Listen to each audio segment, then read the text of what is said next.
Vivendo agora na nova dimensão. A palavra em foco, 1 João, capítulo 1. Ficamos felizes com catedrais e igrejas, mas Deus não habita em templos feitos por mãos. Ele habita no coração. Mas a hora vem, e agora é, em que os verdadeiros adoradores adorarão o Pai em espírito e em verdade, porque o Pai procura os tais que assim o adorem.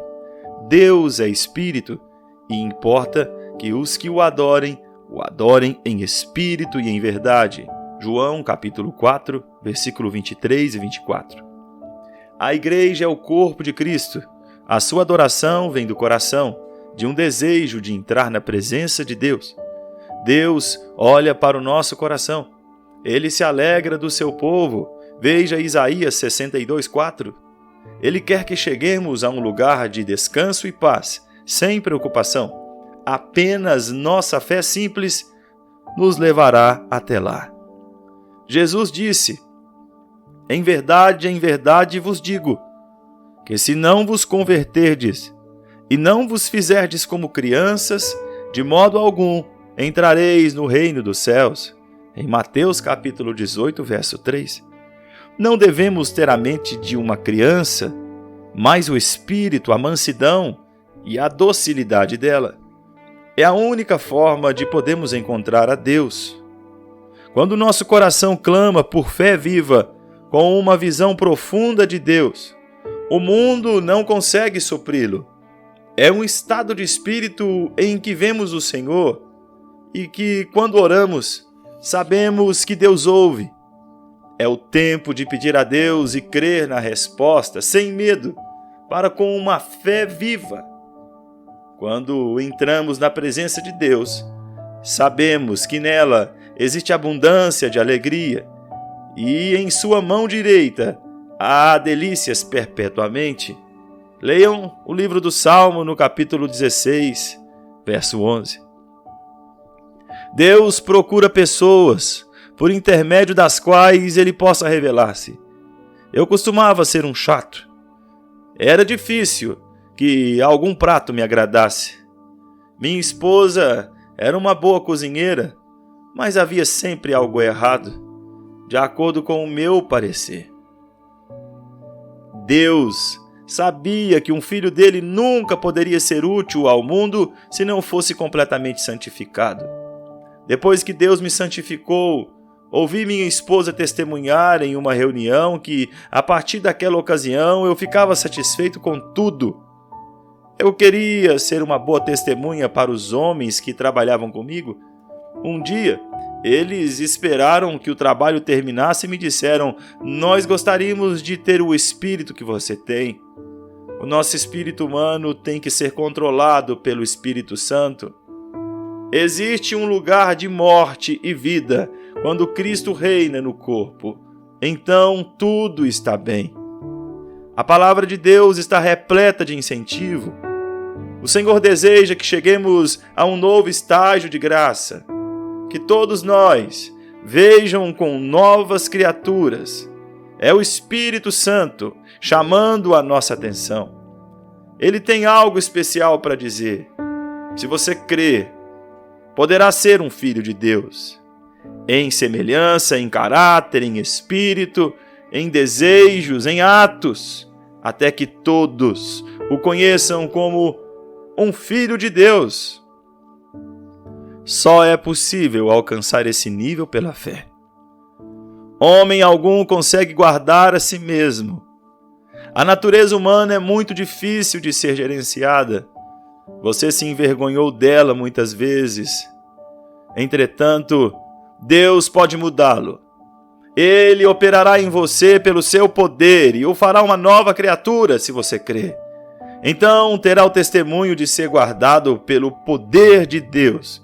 O Todo-Poderoso estenderá o seu manto e você saberá o que é ser capaz de todas as coisas, porque tudo é possível ao que crê, conforme está escrito em Marcos, capítulo 9, verso 23. Mateus escreveu no capítulo 11, verso 29, Tomai sobre vós o meu jugo e aprendei de mim, que sou manso e humilde de coração, e encontrareis descanso para a vossa alma. O mundo não tem sossego, é cheio de problemas, mas no Senhor há uma paz que excede o entendimento. Com o fluir interior do poder divino que transforma a sua natureza, até que você viva, mova-se e haja no poder de Deus. O mundo não sabe. Por que não? Porque não conhece. Vou lhe dar um exemplo. Eu morei em uma mesma casa por 50 anos. Pregava o evangelho na soleira da minha porta, e todos ao meu redor me conheciam e chamavam-me quando precisavam de alguém para orar. Quando havia algum problema, eu sempre que necessitava de uma palavra de sabedoria, eles me chamavam. No entanto, quando chamavam seus amigos, eles me convidavam? Eles diriam que certamente gostariam de uma reunião de oração, mas gostariam de terminá-la com uma dança. Por onde Jesus andou, o pecado foi revelado. E os homens não gostam disso. O pecado os separa de Deus para sempre. Você está em boa posição quando chora diante de Deus, arrependendo-se das mínimas coisas. Você pode ter falado grosseiramente, mas entende que não se comportou como o Senhor deseja, e a sua consciência o leva à oração. É uma bênção maravilhosa ter uma consciência aguçada. Quando estamos próximos de Deus, o nosso coração é revelado. Deus almeja que vivamos em pureza, vendo-o todo o tempo. Amados, agora somos filhos de Deus. E ainda não é manifesto o que havemos de ser, mas sabemos que quando Ele se manifestar, seremos semelhantes a Ele, porque assim como é, o veremos. E qualquer que nele tem esta esperança, purifica-se a si mesmo, como também Ele é puro. Primeira carta de João, capítulo 3, versículo 2 e 3. Nosso Senhor que morreu por nós, Ele tornou-se pobre para que nós nos tornássemos ricos. Que oferta!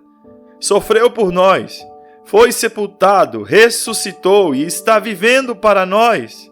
Como o amamos! Ele está voltando. Você pode ser um filho de Deus agora, mas a todos quantos o receberam, deu-lhes o poder de serem feitos filhos de Deus, aos que creem no seu nome. João capítulo 1, verso 12. Quando cremos, nós o recebemos. Tudo pode acontecer porque todo o poder lhe foi dado. Paulo exortou aos coríntios, de maneira que nenhum dom vos falta, esperando a manifestação do Senhor Jesus Cristo, 1 Coríntios capítulo 1, verso 7, para que o testemunho de Cristo fosse confirmado neles até o fim. Por onde vou, viajando de trem ou de navio, eu prego às pessoas. É o plano de Deus para mim, está em ordem. O capitão e os comissários ouvem, eles dizem, um outro a bordo. O mundo pensa que existe alguma coisa errada com você quando se está cheio do amor de Deus. Em um navio havia um programa de entretenimento marcado e eu disse que participaria. Foi um evento estranho para mim. Vi homens vestidos como clérigos distraindo as pessoas com tolices. Fiquei confuso, clamei a Deus, então chegou a minha vez, bem antes da dança. Uma jovem veio pegar o meu álbum de músicas e estava semi-vestida. Ela disse, eu não posso tocar isso. Falei, não se preocupe. Então cantei. Se eu apenas pudesse contar-lhe como eu o amo, estou certo de que você o aceitaria hoje. Não houve dança. Eles começaram a chorar e 6 jovens entregaram o seu coração a Deus na minha cabine. Nenhum homem que peca tem poder. O pecado torna-o fraco, leva a sua dignidade e poder. O pecado destrona, mas a pureza fortalece. Tentação não é pecado. O diabo é um mentiroso. Ele tentará roubar a sua paz. Você deve viver na palavra de Deus. Romanos capítulo 8, versículo 1. Portanto, agora nenhuma condenação há para os que estão em Cristo Jesus, que não andam segundo a carne, mas segundo o Espírito. Se Cristo não o condena, quem o condenará? Não condene a si mesmo. Se existe alguma coisa errada, recorra ao sangue de Cristo. João escreveu na sua primeira carta, no verso 7, mas se andarmos na luz, como Ele na luz está, temos comunhão uns com os outros, e o sangue de Jesus Cristo, seu Filho, nos purifica de todo o pecado. Vocês podem viver uma nova experiência com Deus, sem medo. Vocês podem alcançar uma nova dimensão, a dimensão de filhos de Deus com poder, aleluia. João escreveu no capítulo 3, versículo 21 e 22. Se o nosso coração não nos condena, temos confiança para com Deus. E qualquer coisa que lhe pedirmos, dele a receberemos, porque guardamos os seus mandamentos e fazemos o que é agradável à sua vista. Paulo discorreu acerca de uns dons espirituais. Paulo concedeu dons? Não há homem que possa conceder dons espirituais. Tais dons são dados por Jesus por meio da operação do seu Espírito. Antes de sair de casa, recebi um telefonema. Uma pessoa perguntou se eu iria a Liverpool. Era uma mulher muito abatida que parecia de câncer e cálculos de vesícula. Quando eu sei que Deus está enviando-me, minha fé se revigora.